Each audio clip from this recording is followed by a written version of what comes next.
Day one, Hay Lake, just outside of Algonquin, probably about 3 miles east of Algonquin, just north of Bancroft. We didn't record anything on the way in because it was a long day. We didn't really feel like doing anything like that. But as you can see, it's a pristine lake. It's absolutely beautiful. There are quite a lot of private properties on the lake, but so far we've only seen 1 or 2 boats. We've seen no paddlers, a few loons, some strange killer seagulls, which we'll explain later. Hopefully we'll get some video of them tomorrow. Seriously, Alfred Hitchcock-like seagulls.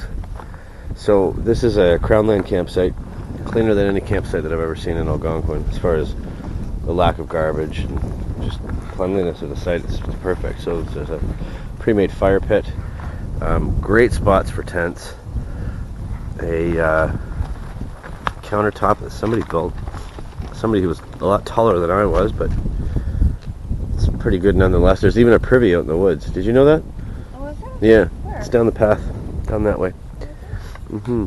Lots of places to hang things up, clotheslines. And what we did today was we paddled across the bay. I have no zoom here, but it's right about the center of the field of view here. And there's a big rock, it's got to be 12 feet deep of water. A big rock that you can jump off of. Just a beautiful spot. So we're getting a lot more video in the next few days. Okay, so we just paddled another few kilometers to see if we can find a new site, and it looks like we have. We came a long way.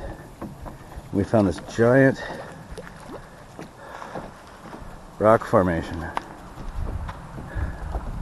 and I haven't even looked up here yet or around the point, so you are seeing what I'm seeing, and we're hoping that this is the Crownland campsite that was listed on the map. And we'll look at the land, and it is actually a fire pit. This is a far superior site than the one we had before. We've only been there one night, and I think with 2.5 hours of sunlight left, we're going to paddle back, pack up our camp, and move here, because this is beautiful. Tons of firewood. It's not quite as flat, but we should be able to make it work.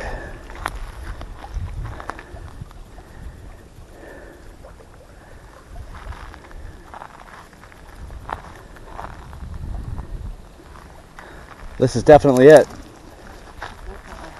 You can have a little coffee table here. You can sit around. It's breezy. It should keep the bugs away. And lots of places to swim.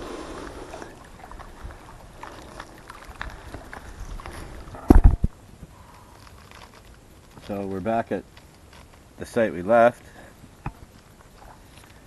Yeah, that site didn't turn out to be as magical as it looked. I didn't record anything when I was there. I don't think I recorded anything. But all it would have been us. All it would have been is us complaining about black fly bites and swarms of insects. The evening that we got there, we were literally swarmed by mosquitoes. And the mosquitoes weren't even the worst part. The black flies that came the next day were absolutely horrendous. It's kind of to be expected in Algonquin at this time of year, but the amount of black flies was just crazy. So yeah, not a great sight. As you can see the side of my neck, those are black fly bites. They're chunks. I have them on my legs, on my shoulder, over here. Absolute hell. Which is strange because it was a wide open site.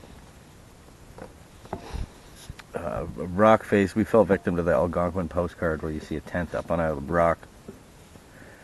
And it just looks like that picturesque site. Do not go to those sites. There's a reason you never actually see tents on them. Yeah, it looked beautiful. It was a great place to swim and watch the sunset, but we were spending so much time fighting off black flies it wasn't even worth it. And we come back to this dense little island, and there's a few mosquitoes, but nothing. We haven't been able, the entire time we were over there, we weren't able to sit this long. Just the length of time I'm doing this video, we weren't able to sit in one spot for this long. So we'll finish the videos here, back at the site we never should have left.